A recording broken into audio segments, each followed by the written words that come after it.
In the grand fetlock of human history, where the past whispers its secrets through the relics left behind, the study of osteological indicators in human remains emerges as a particularly captivating act. Here, in the enduring bones of early Eurasian nomads, we find an eloquent narrative of their intimate dance with horseback riding. This fusion of archaeology and anthropology doesn't merely scratch the surface, it delves into the very marrow of the matter, unraveling the subtle yet profound transformations wrought upon the human skeleton by the ceaseless rhythm of equestrian life. It's a study not just of bones, but of a culture and a bond with the horse that was as much a part of their identity as the vast steppes they roamed. One of the most prominent changes observed in the skeletal structure of these nomads is in the pelvic region. Prolonged horseback riding can lead to adaptive changes in the pelvic bone. This includes alterations in the shape and orientation of the acetabulum, the hip socket, which may show signs of wear and morphological changes indicative of frequent and prolonged riding. Recent research, such as the study published in the Journal of Archaeological Science, 2021, has provided a detailed analysis of pelvic bone adaptations in Eurasian nomads, revealing patterns consistent with those seen in modern equestrian athletes. In addition to the pelvic adaptations, the spinal column of horseback riders often exhibits specific changes. The lumbar vertebrae in particular may show signs of compression and increased robustness, likely as an adaptation to the stress of riding. These vertebral adaptations are often accompanied by changes in the thoracic and cervical vertebrae, which can suggest a lifestyle that involved prolonged periods of horseback travel and the associated physical strains. The lower limbs also show significant alterations. The femur and tibia, for example, often have increased bone density and specific stress markers that indicate the physical demands of horseback riding. Notably, the femoral head may exhibit asymmetrical wear, a likely result of repetitive mounting and dismounting.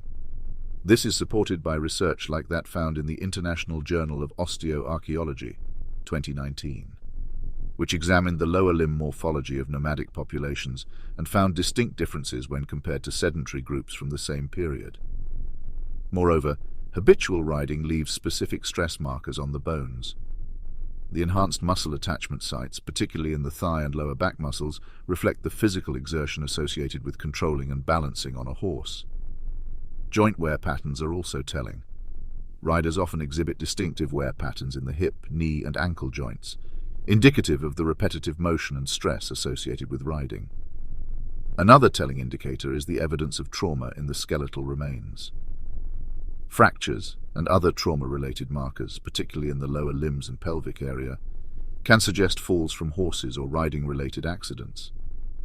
These injuries, when analyzed in the context of their location and healing patterns, provide a narrative of the risks and physical challenges associated with early horseback riding. Comparative osteological studies are crucial in this field. By comparing the skeletal remains of nomadic populations known for horseback riding with those of contemporary sedentary populations, researchers can more accurately attribute certain skeletal characteristics to riding. For instance, a 2020 study published in Antiquity compared the femoral bone structures of nomadic and sedentary populations in ancient Kazakhstan, finding significant differences that could be directly linked to horseback riding. These osteological indicators not only provide evidence of horseback riding, but also help in understanding the broader aspects of nomadic life, such as migration patterns, social structure, and even diet.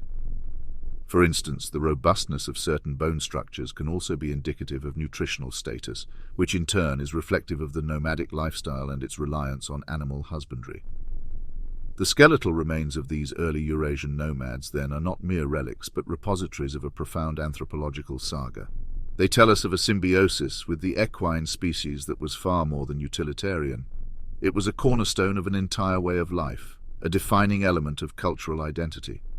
This intricate bond, etched into the very bones of these ancient horsemen, reveals a narrative of adaptation, resilience, and innovation.